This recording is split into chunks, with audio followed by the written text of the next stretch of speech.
Another thing brought up against the Catholic Church is that it burned Bibles, chained the Bibles, and prevented it from being translated in the vernacular, or the common language, in order to keep the people ignorant of Scripture and thus in their grip.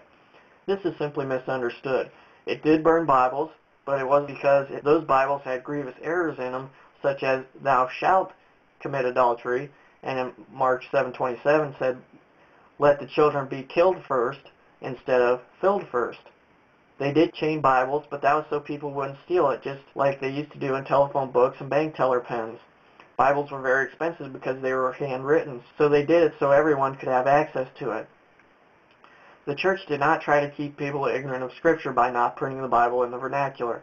In fact, prior to the Reformation, there were Danish, Polish, Italian, Norwegian, Spanish, French, Bohemian, English, and there were even 18 German translations prior to Martin Luther coming on the scene.